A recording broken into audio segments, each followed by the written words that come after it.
Molynes are droning fast, but the Lions are fighting their way out, and Cavalier put a last-minute wrinkle in the fight for top 6. But we start one place and one place only, and that's at the Wembley Centre of Excellence, where Vere were praying for a miracle and 3 points. This is Match Week 34 Review Show. Yes, people, welcome back to Jamaica Fan, and we are at the last midweek round of the season, and it was definitely an interesting one. But as promised, we head down to Clarendon, where Vere were fighting for their lives against More Pleasant. In terms of the starting lineup for the home team, they will be without some key and senior players, as both Kai Butler and Atkinson were suspended due to yellow cards. Denzel McKenzie could only make the bench, and Tyrick McGee was nowhere to be found. As for More Pleasant, they made some rotations as well, as Odeem Pennycook and Shaquille Bradford returned to the bench. Captain Sule McCullough was back in midfield, and young 16-year-old academy product Miguel Joseph was given his first start in this game. Now, when the game started, More Pleasant seemed to be the team that settled more quickly, and although Vere eventually found their feet, it would be More Pleasant the first real threat in opponent's penalty area. Vere was battling fairly well after this, but More Pleasant maintained possession and continued to be a threat in Vere's box. So there was no real surprise that the men from St. Anne would end up finding the opening goal. It started with a good ball down the right to Marshall, who then overcooked his square all the way to the top of the 80-yard box. Academy product Joseph took it down before playing a nice 1-2 with Campbell before powering his way onto goal and finishing well. 1-0, and what another shining example of the club's academy producing talent. Following the goal, Vere showed a little more urgency, but it never lasted too long, as in the 33rd minute, More Pleasant was struck again. Joseph involved once more as he found Campbell with a delightful ball down the left.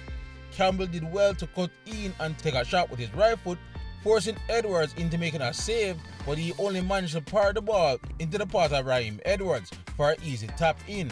2-0, and it was a confidence breaker for Vere. The game got a bit physical and chippy after that.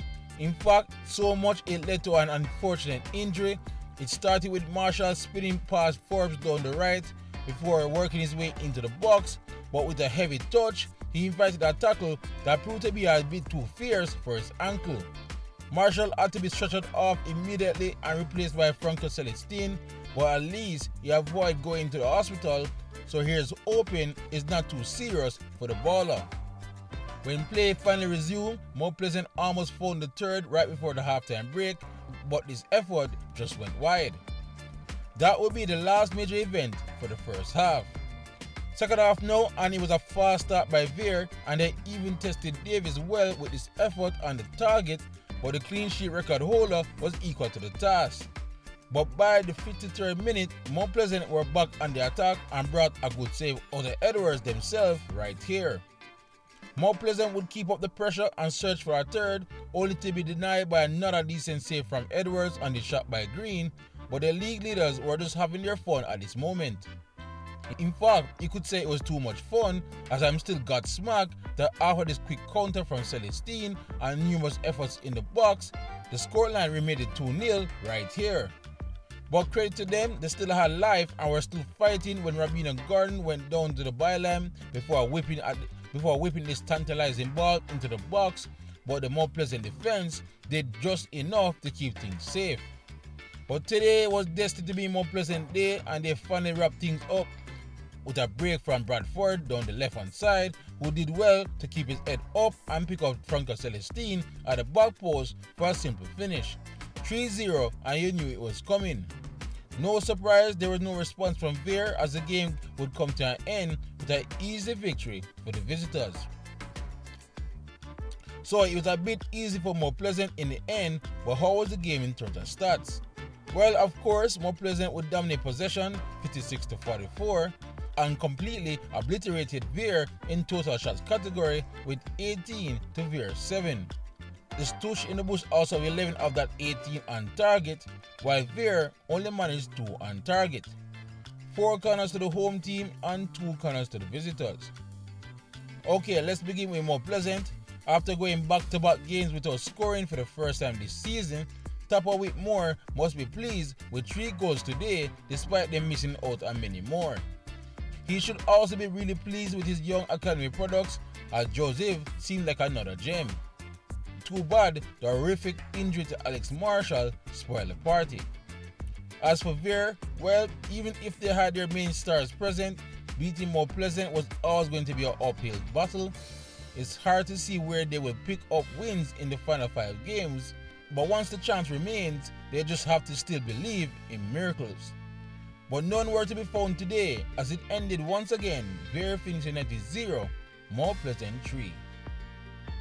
So, with Vere losing yet again, how did their fellow strugglers Molynes got along during their visit to Portmore United? Here's the starting 11 for the home team. Well, Coach Austin only made one change from the team that drew in Montego Bay, as Shaquille Henry comes in for Tej Bryan.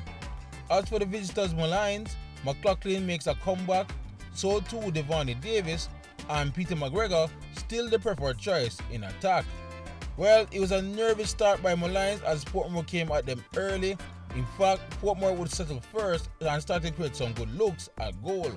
But for all their early dominance, Portmore weren't really testing the eye in goal. While Molynes wasn't offering much in their counters down the other end, as both teams were struggling to be a real threat.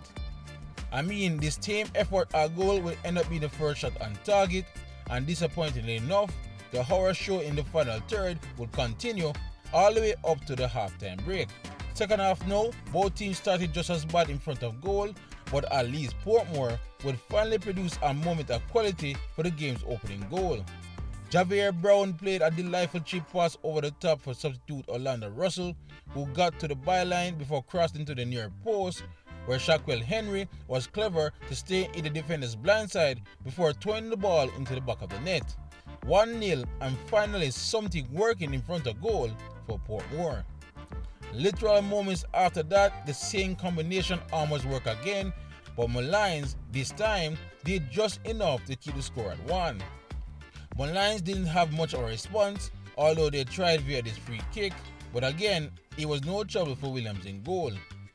Portmore would continue to dominate, but their shooting remained horrific, while as the game went on, Molynes got more and more desperate and then carved out this best opportunity with this Pennycook effort that just missed the upright.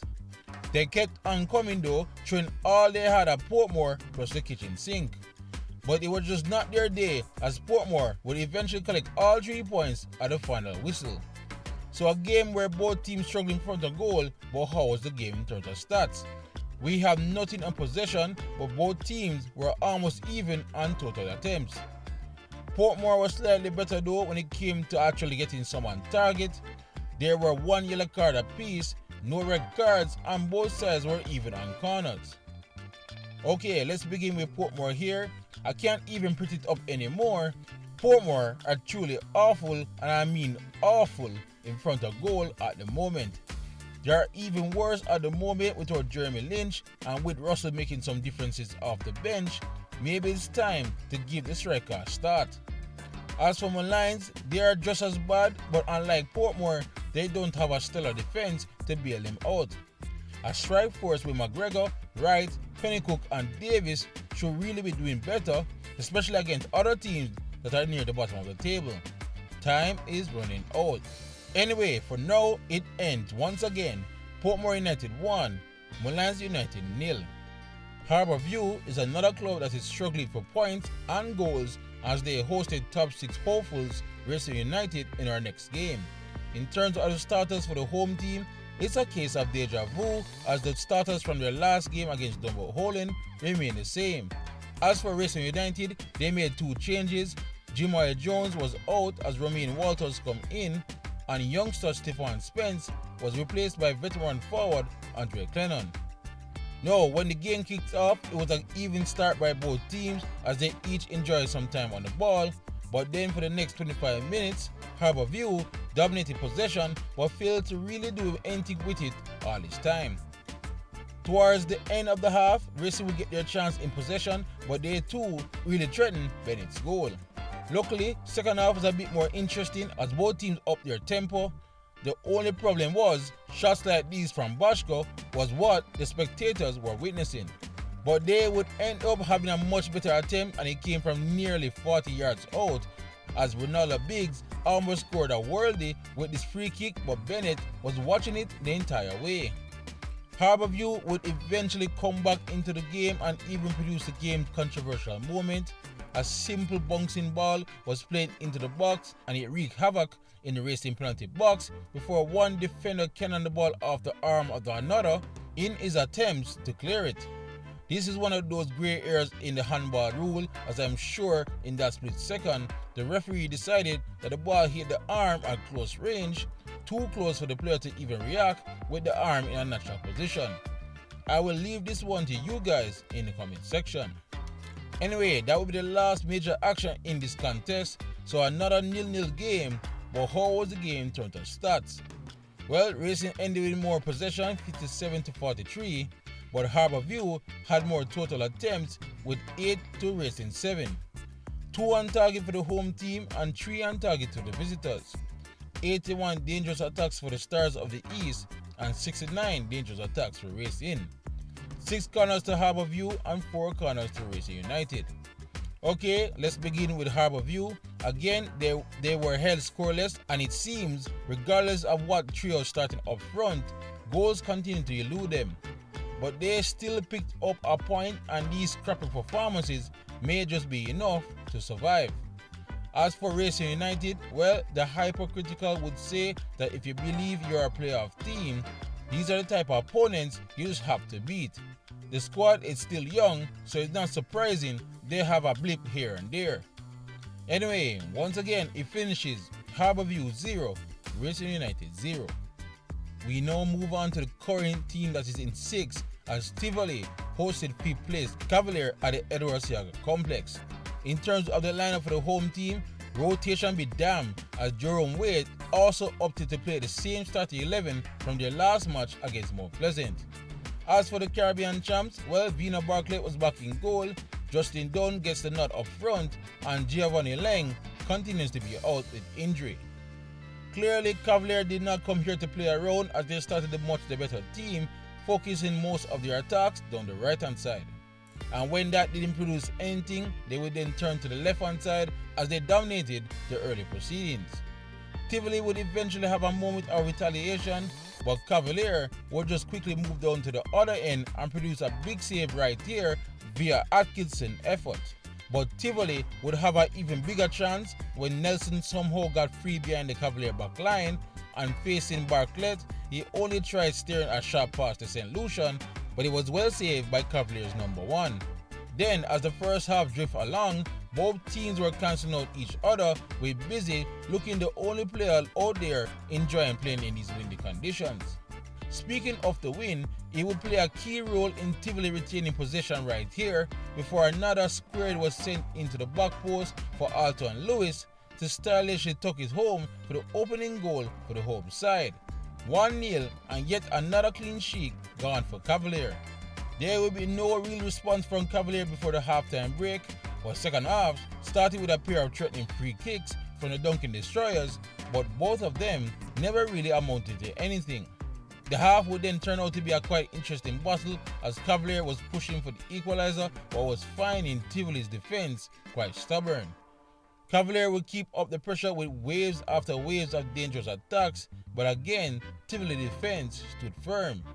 Then the home side will get a very rare indirect free kick in Cavalier's penalty box, but they absolutely wasted the opportunity to get their second. One they would end up regretting, as in the 88th minute, a well-measured chip pass was played for Steen in behind Tivoli's back line, and he kept his concentration to not in the ball past Horton and into the back of the net. 1-1, and based off the run of play, you could say it was a fair outcome. And Steen almost found the winner at the death. Some great work here by Atkinson down the right side before Busy cut it back to the penalty spot and found Steen, whose shot was creeping in, but Horton did well to catch it just in time before it crept over the line. Tivoli would finally show some life after this and gave Cavalier a 1-2 scares, but there will be no winners as the final whistle will be blown with the points being shared. So an interesting game, but how was the game in terms of stats? Well, I'm a bit surprised to see Tivoli held so much of the possession in the end, and I felt Cavalier had way more total shots that I'm seeing right here. Tivoli had 2 shots on target, where Cavalier had 3. 54 dangerous attacks to the home team and 69 dangerous attacks to the visitors. 1 corner for Tivoli and 2 corners for Cavalier. Okay, let's start with Tivoli. Far from smooth, silky football, but it seems this team is okay with making it ugly and scrap points here and there. At this point in the season, points are all that really matter, so I understand what they are trying to do. As for Cavalier, I have talked at length about the defense, so enough of that, but I felt that this was another game where their attack failed to convert enough of their chances to really cause some trouble. It's almost as if they are just cruising along in the first gear until the playoffs, where they will finally step it up and play to their full potential. Anyway, once again it ended. Tivoli Gardens 1, Cavalier 1. We now head back to Clarendon and to the relegation battle as Humber Lion was hosting Arnett Gardens. As for the starting lineup for the Lions, we see the return of number 10 Clara Clark, so too with Denzel Watson, and last game goal scoring hero Richard Ramsey kept his spot in the team. As for the Junglists, Earl Simpson gets a start in the back line, Jadavin Wall replaces Roger Williams in goal, and Warner Brown is here and searching for his 20th goal of the season. Now, at kickoff, it was a fairly even start by both teams, but as the half went on, you could argue the Lions settled much faster. But Arnett eventually found the game's first shot on target via this one from Warner Brown. The game then became an even and scrappy affair, with neither team truly dominating. That all changed in the 14th minute when a very far out free kick was placed into the box, finding a surprisingly free Richard Ramsey, who saw his initial header save but stuck with it and got his second shot into the back of the net. 1-0, and it was a goal the game truly needed. The scrappy and physical nature of the game never really changed after this, as it continued to be back down in the middle of the park, but again, a goal would come out of nowhere to shake things up. From a simple goal kick from Wall, the ball managed to bounce its way to Warner Brown, who raced behind the back line before taking a low shot that passed Samuels and went into the back of the net. 1-0 as the Junglists were now back into the swing of things. After this, the game returns to its back down nature all the way up to the halftime break. Not much change from this pattern at the start of the second, but then the Lions would end up recapturing the lead in the 54th minute. It would come from yet another set piece towards the back post, finding the same goal scorer Richard Ramsey, who rose and poured his header into the back of the net. 2-0, and that was again some real poor set piece defending from Arnett. The game's tempo would go up another notch after the restart, as Arnett were eager to find a way to get back into the contest. And the game even got a little spicy after this lunging tackle by Afiba Chambers that angered the Junglists and got himself a yellow card. Arnett then would continue to dominate possession, but were simply not allowed to get close to Glenroy Samuels, thanks largely to the defenders. Then some good pressing and closing down by the Lions would force a turnover and releasing Barnett down the left before he took his time and found a streaking DeAndre Brown, who took on his defender in the box before coolly slotting home past Wall and into the goal. 3-1, and that was the contest effectively over. Arnett would show some pride and still play some football in hopes of pulling off an unlikely comeback, but the damage was already done and the game would end with the Lions gaining a massive 3 points. So it was home cooking for the Lions, but how was the game in terms of stats? Well, we have no possession data, but we do have 8 total shots for Humber Lion and 12 total shots for Arnett Gardens. 7 on target for the Lions, 4 on target for the Junglists. 3 yellow cards to the Lions, as I thought they were far more the aggressors, and no red cards in the match. Alright, I will start with the Lions. For anyone that doubts how crucial home field advantage can be in football, Humber Lion and Everettville should be changing your mind right now. The Lions' exploits at home is keeping them in the league, as they have been tough to beat here for any team. As for the Junglists, this is a bad time for the defense that has saw an improvement all season long to now becoming quite shaky. Those first 2 goals should not be conceded in that manner, by a team with championship aspirations. They have 5 games left to get back on track before the playoffs. But for today, it ended Umber Lion 3, Arnett 1. Now we head to Portmore, where it is becoming a bit of the norm once a game is being played at Dunbeholden that we have no footage. Chapelton Maroons were the visitors, and despite my best efforts, I could not find any information about this match. The little we do know is that the Maroons picked up a crucial 3 points thanks to a single goal in the 53rd minute by Nathaniel Howe to beat their hosts 1-0. As for the stats, Dunbeholden controlled majority of possession with 55%, and they also had more attempts with 12 total shots compared to the Maroons' 7. 4 on target for the hosts, 2 on target for the visitors. A whopping 102 dangerous attacks by Dunbeholden compared to 77 by Chapelton Maroons. Okay, as I said, no footage should go by. Based on these stats, it seemed it was an old-fashioned smash and grab by the Maroons. It sounded like they weathered the storm and managed to score when it counts, and as I stated with Tivoli earlier, at this stage of the season, you don't need to be pretty, but you need to have 3 points, and they got theirs today. Anyway, once again it ended Dunbeholden 0, Chapelton Maroons 1. On to our final game now, and it's one of great importance as top 6 hopefuls Waterhouse hosted top 2 hopefuls Montego Bay United.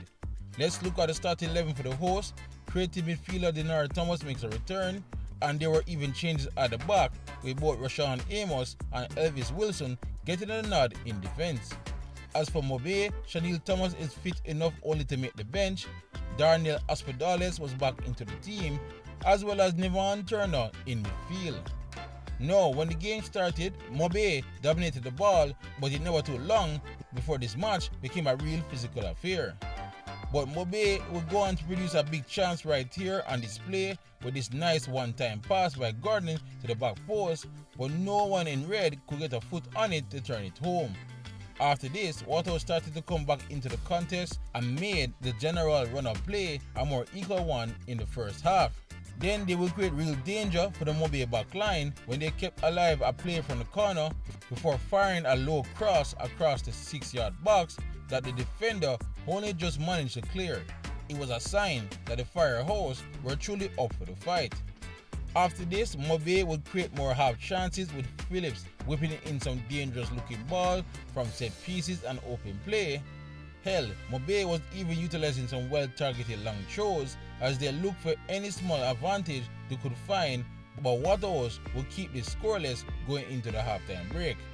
Second half now, and again, Mobe was using their set pieces well to cause panic and chaos, but Waterhouse also did well to hold their nerve to keep it scoreless. But it seemed Mobe had a clear instruction to keep trying via this route as even more aerial deliveries were coming Waterhouse's way. And maybe Coach T. Davis knew something as Waterhouse would finally concede on one of these plays in the 73rd minute when they did well on the initial free kick, but lost Lucas Lima in the box during another cross from the opposite side, and the Brazilian made no mistake to bury home his header. 1-0 to Mobe, and they had to work hard for that one. And also, they had no intention on easing up on this tactic after finally scoring and kept up with the long throws and aerial deliveries into the box, hoping to find another breakthrough. So it was sweet, sweet irony on how they ended up conceding themselves.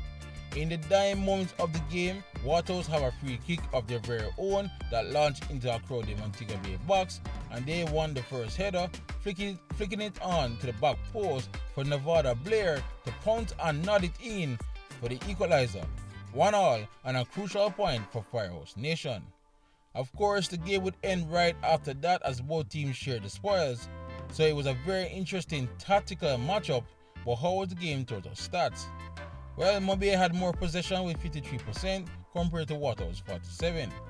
Waterhouse had 7 total shots, while Mobe only had 4. 4 shots on target for the home team and 2 shots on target for the visitors. 91 dangerous attacks for Waterhouse and 77 dangerous attacks for Mobe. Okay, I will begin with Montego Bay United. Interesting tactics as it seems they did their homework and tried their best to execute Tiga Davis' clear instructions.